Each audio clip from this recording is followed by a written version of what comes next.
I never thought a simple business trip would end up saving me from the biggest betrayal of my life. For most of my 35 years, I believed in logic, patterns, and predictability. As a senior software developer, my world was built on structure, code that made sense, numbers that followed rules.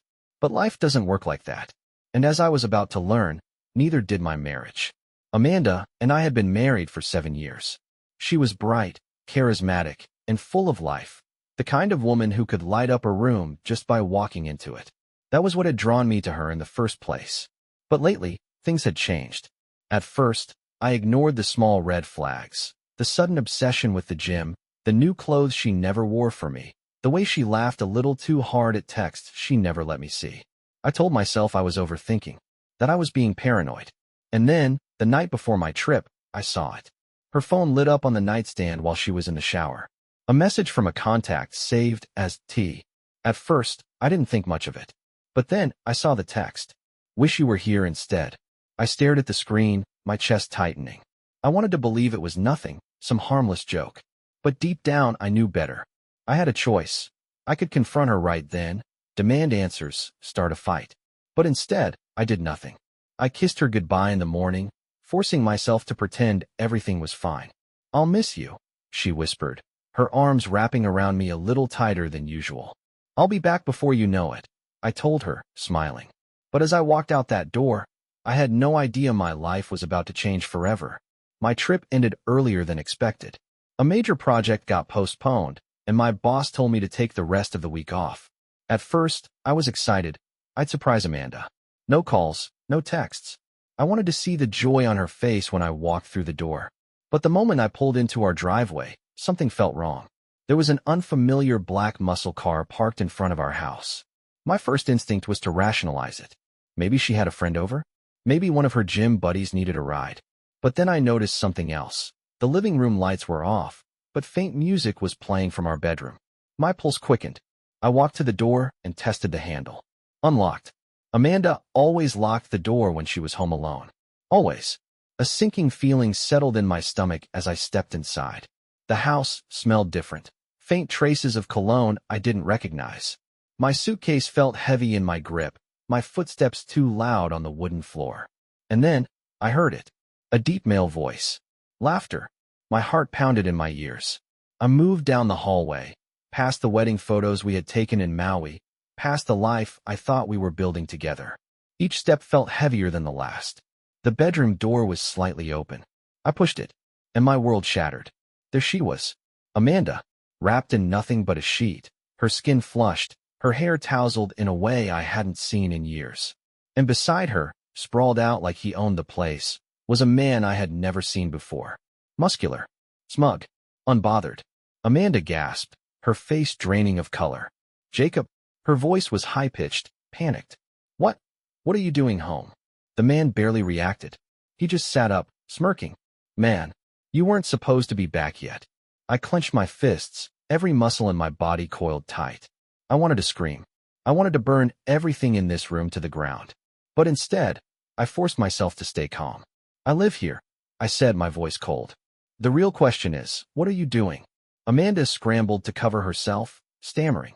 Jacob, please, let's talk. Talk. I laughed, but it wasn't a laugh. It was something bitter, something empty. Talk about what, Amanda? How you've been here some random guy in our bed. How long has this been going on? She opened her mouth, but no words came out. She was shaking. The guy, T, I assumed, finally stood up, stretching like he had just woken from a nap. He was taller than me, broader. The kind of guy who probably spent hours at the gym admiring himself in the mirror. Look, man, he said, still smirking. It's not that deep. You'll be fine. Something inside me snapped. Not that deep. I snarled, stepping closer. You've in my house, and you think this is just some joke? He told me. Look, man, she came to me. That's not my problem. I turned to her, my chest heaving. Is that true? I asked, my voice dangerously low. She didn't answer. That silence told me everything. I let out a slow breath, stepping back. My hands were shaking, but not from fear. From rage. From betrayal. From the realization that the woman I had loved, the life I had built, was nothing but a lie. I looked at Amanda one last time. You just threw away everything, I said, my voice hollow. Then I turned and walked out. This wasn't over. Not by a long shot. I drove aimlessly for what felt like hours. My hands gripped the steering wheel so tightly my knuckles turned white. The streets blurred past me, but my mind was stuck in that moment. Amanda's face, the guilt in her eyes, the smug grin of the man beside her. I should have expected this. I had seen the signs. But there's a difference between suspicion and having the ugly truth shoved in your face. I finally pulled into a dimly lit parking lot outside a 24-hour diner.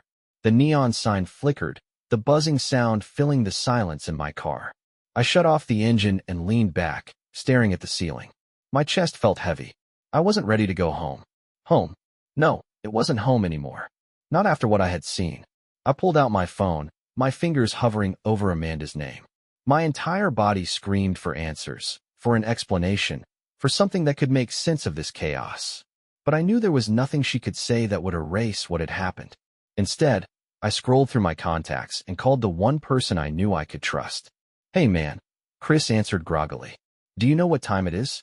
I need a place to crash for the night." There was silence on the other end. Then, without hesitation, "Say no more. My place is open." Chris had been my best friend since college. He knew me better than anyone. When I showed up at his apartment, his expression went from sleepy confusion to immediate concern. "Jake, you look like you've seen a ghost." I didn't bother correcting him. He stepped aside, letting me in.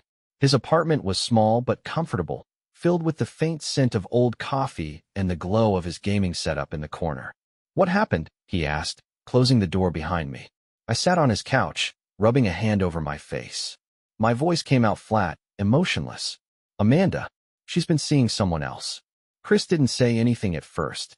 He just exhaled slowly, then grabbed 2 beers from the fridge. He handed me one before sitting across from me. "I'm not going to say I told you so," he finally said. "But," I let out a bitter chuckle. "But you did tell me so." Chris had always thought Amanda was, how did he put it? Too caught up in the thrill of attention. I had brushed it off back then, convinced he was just being overprotective. Now, I felt like an idiot. "So what now?" he asked. I took a sip of the beer, letting the bitterness settle in my mouth. "I don't know." Chris leaned forward. "Are you going to talk to her? What's the point? She made her choice." I sighed, staring at the floor. "But I'm not letting her walk away from this like nothing happened." Chris raised an eyebrow. "You got a plan?" I didn't. Not yet. But as I sat there, the pieces were already starting to come together. The next morning, I drove back to the house. Not because I wanted to see her, but because I needed to. I had spent the entire night thinking, replaying every moment, every lie, every excuse she had ever given me. And now, I was done pretending. When I stepped inside, Amanda was sitting on the couch, her face pale, her eyes red and puffy. She had been crying. "Good. Jacob," she started, her voice barely above a whisper. "Don't." I cut her off. "I don't want to hear excuses." She flinched. "I messed up, okay? But please, just let me explain." "Explain what?" I snapped. "That you got bored? That I wasn't exciting enough for you." Her lip trembled. "It wasn't like that." "Then what was it like, Amanda?" I stepped closer, forcing her to look at me. "You didn't even seem sorry last night. Just surprised I caught you." Tears spilled down her cheeks. "I was scared." "No, you were caught." Silence. I exhaled, shaking my head. "I gave you everything. 7 years, Amanda. And this is how you repay me." "It was a mistake," she whispered. I scoffed. "A mistake is forgetting an anniversary. This was a choice." She buried her face in her hands. "I don't want to lose you." "You already did." Amanda sobbed, her body shaking. "Maybe once, I would have felt bad for her. Maybe I would have wanted to comfort her. But not anymore." I turned to leave, but she reached for my arm. "Please, Jacob, can we fix this?" I stared at her hand on my sleeve, then slowly pulled away.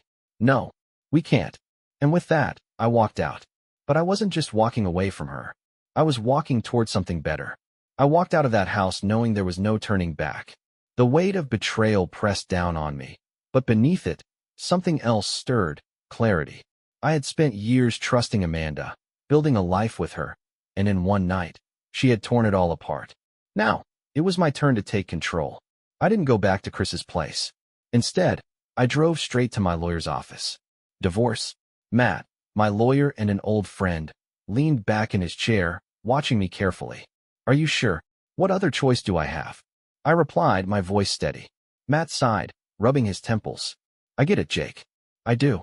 But this is gonna get messy. You and Amanda have a house together, joint accounts, investments. I don't care, I interrupted. I want out. Matt studied me for a long moment before nodding. All right. We'll file immediately. Do you think she'll fight you on it? I scoffed. She's too proud to beg, but she'll try to make things difficult. She won't want to be the bad guy in all this. Then we make it easy for her. Full separation, no drawn-out battles. But Matt hesitated. What about assets? Do you want to go after anything? I thought about it. The house, the accounts, everything we had built together. Then I shook my head. She can have it. Every piece of it will remind her of what she lost. Matt smirked. Cold. I like it. We went over the paperwork, and within an hour, the process had officially begun. There was no more room for hesitation. This wasn't just about ending a marriage. It was about making sure Amanda knew she had burned every bridge. 2 days later, she showed up at Chris's apartment.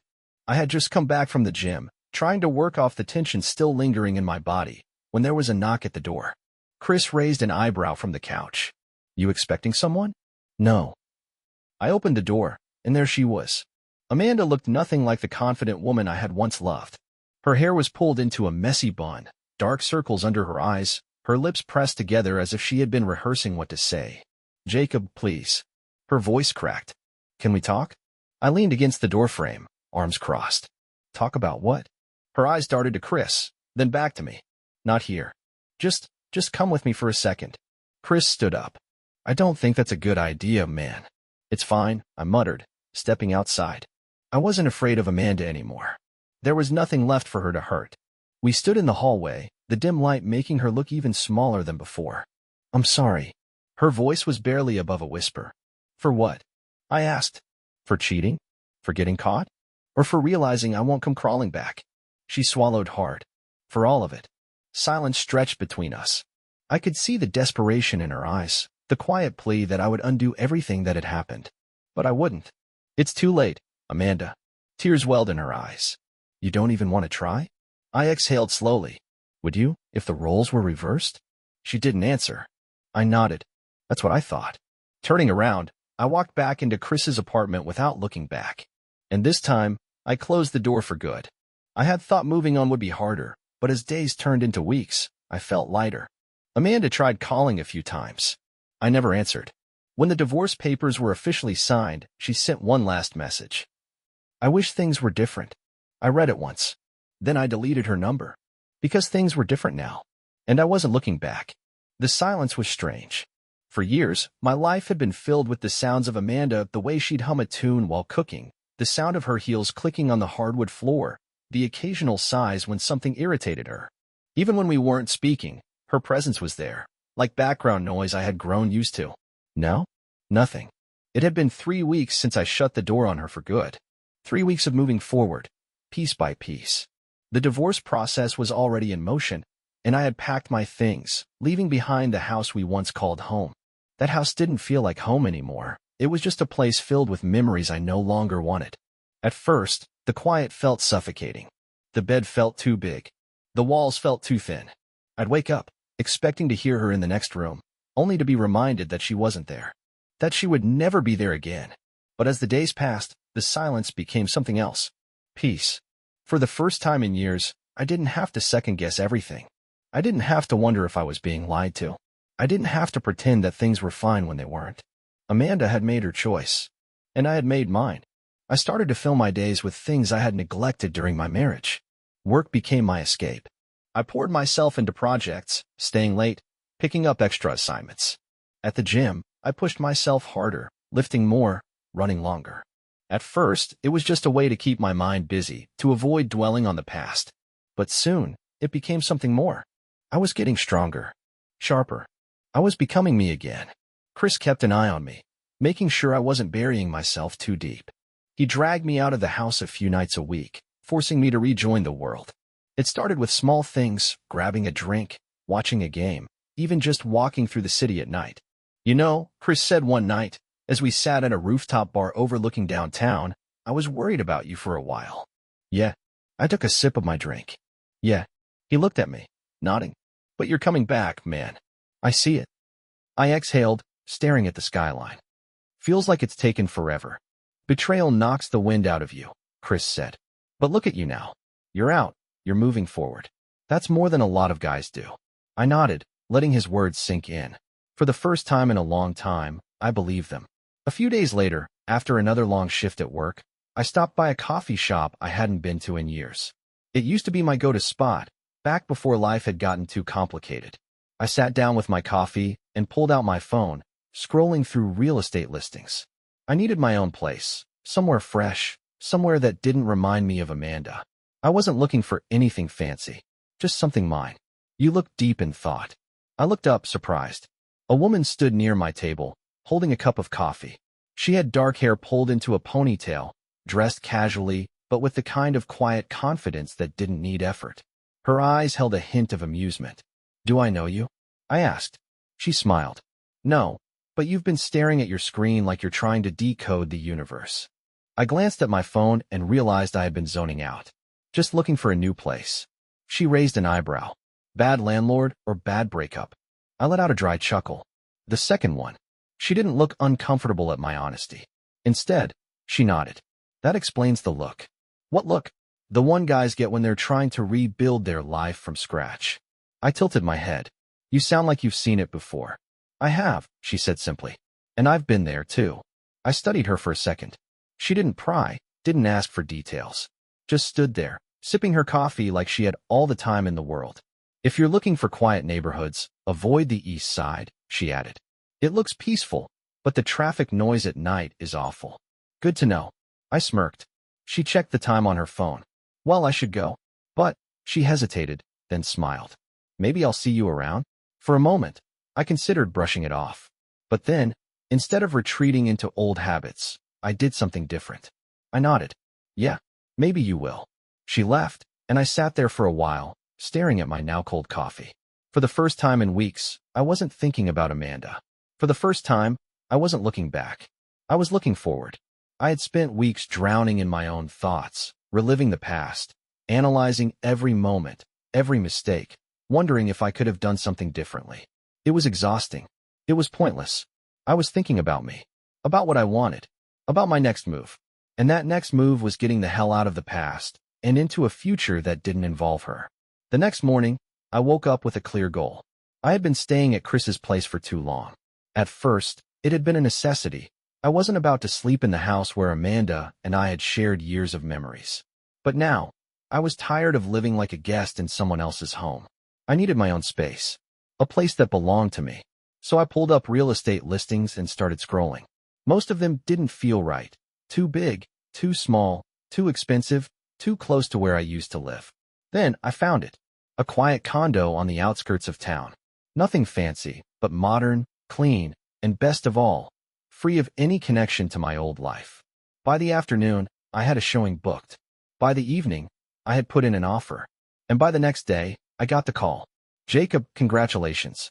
The seller has accepted your offer. Just like that, I had a new home. When I hung up, I sat there for a moment, processing what had just happened. I had expected to feel nervous, hesitant, maybe even a little regretful. But all I felt was relief. I was finally moving forward. The divorce was moving faster than I had expected. Amanda hadn't tried to contact me since the last time she showed up at Chris's apartment. Maybe she had finally accepted that I wasn't going to forgive her. Or maybe she just wanted this to be over as much as I did. Either way, I wasn't complaining. One afternoon, as I was packing up the last of my things to move into my new place, my phone buzzed with an email from my lawyer. Amanda has signed all the paperwork. The divorce will be finalized in 2 weeks. That was it. 7 years of marriage, reduced to a handful of signatures and legal documents. When I told Chris over drinks that night, he raised an eyebrow. And how do you feel about it? I thought about it for a second. Lighter. Chris grinned. That's how you know you made the right choice. I nodded. I had expected to feel something. Sadness. Regret. Maybe even guilt. But I didn't. I didn't feel anything at all. Amanda was part of my past. And for the first time, I had no intention of looking back. A week later, I found myself back at the coffee shop. It wasn't planned. I had been running errands, picking up some things for the new condo, when I spotted the familiar neon sign out of the corner of my eye. Something about it felt right. So I walked inside, ordered a coffee, and found a seat by the window. And that's when I saw her. Emily. She was sitting at the same table as before, typing something on her laptop, her eyebrows slightly furrowed in concentration. The last time we met, I had been too caught up in my own mess to fully appreciate the easy confidence she carried. Now, I noticed everything, the way she chewed her lip when she was thinking, the way she absent-mindedly tapped her fingers against her coffee cup. Before I could second-guess myself, I stood up and walked over. You always this focused? Or is that just for show? She looked up, startled at first, then smirked. Oh, it's you. You sound surprised. A little. Most people say maybe I'll see you around and never mean it. I'm not most people. Emily closed her laptop and leaned back in her chair. So, did you find a place? Yeah. Just got approved for a condo. She raised an eyebrow. Good choice. You look like someone who needed a fresh start. I smirked. And what do I look like now? She studied me for a second. Like someone who's finally moving on. I sat down across from her, and just like before, the conversation flowed easily. We talked about everything, work, travel, favorite places to eat in the city. She told me about the years she spent living abroad, and I told her about my latest project at work. For the first time in a long time, I wasn't thinking about Amanda. I wasn't thinking about the past. I wasn't thinking about what I had lost. I was thinking about right now. And it felt good. We ended up talking until the coffee shop closed. As we walked outside, she glanced at me. Well, this was fun. Yeah, it was. She hesitated for a second. You know, I don't usually do this, but do you want to grab dinner sometime? I smiled. Yeah, I'd like that. Emily pulled out her phone, and we exchanged numbers. As she walked away, I watched her disappear into the night, feeling something I hadn't felt in a long time. Hope. I didn't know where this was going. I didn't know if it would turn into something serious, or if it was just the beginning of a friendship. But for the first time since my life had fallen apart, I wasn't afraid of what came next. I was ready. And then there was Emily. I wasn't sure what she was yet, just a friend, maybe something more, but she was something different. And different was exactly what I needed. A few days after we exchanged numbers, Emily and I met for dinner. I had spent the whole day trying to tell myself it wasn't a date. Just two people grabbing food, nothing more. But when she walked into the restaurant, hair loose, a subtle smile on her lips, I knew I was lying to myself. She wasn't Amanda. And maybe that's why I found myself drawn to her. So, she said after we ordered, resting her chin on her hand. Tell me something about yourself that isn't work-related. I raised an eyebrow. What? You don't want to hear about the fascinating world of software development? She smirked. Not unless it comes with an exciting plot twist. I chuckled, thinking for a moment. All right. I used to play guitar when I was younger.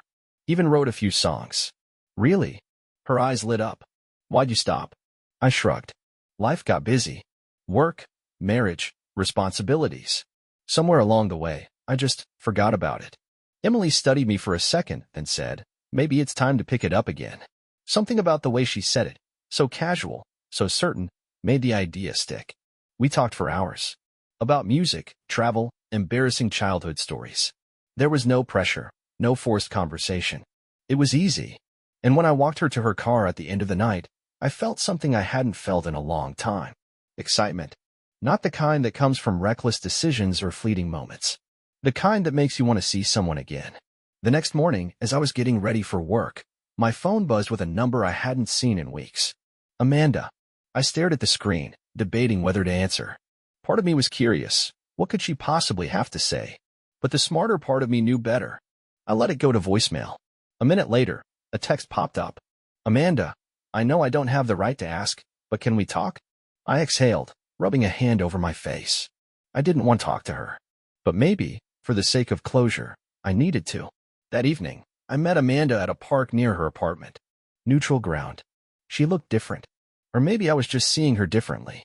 Her once perfect hair was pulled into a messy bun. She wasn't wearing makeup. Her expression wasn't one of confidence or arrogance like the last time we spoke. It was uncertainty. She hesitated before speaking. Thanks for meeting me. What do you want, Amanda? I asked, crossing my arms. She sighed. I don't even know, honestly. I hate how we left things. You mean when I caught you with another guy? She winced. I deserve that. I didn't say anything. She shifted uncomfortably. I miss you, Jacob. I let out a slow breath, shaking my head. You miss what we had. But you didn't miss it enough to stop yourself, did you? She swallowed hard. I don't expect you to forgive me. I don't even expect you to care. But I just needed you to know that. I regret it. I regret everything. I searched her face for sincerity. Maybe she really did regret it. Maybe she had finally realized what she had lost. But it didn't matter. I used to think closure was about getting answers, I said quietly. But now I know it's about accepting the ones you already have. Amanda blinked, as if my words had hit harder than she expected. I'm not angry anymore, Amanda, I continued. I'm not even hurt. I just don't care. Her eyes glistened, but she nodded. I turned to leave, and this time, I didn't look back. That part of my life was over. That night, as I sat in my new apartment, I picked up something I hadn't touched in years, my old guitar. I strummed a few chords, rusty but familiar. Maybe Emily was right. Maybe it was time to pick it up again. And maybe, just maybe, it was time to start something new. For the first time in a long time, I wasn't just moving on. I was moving forward,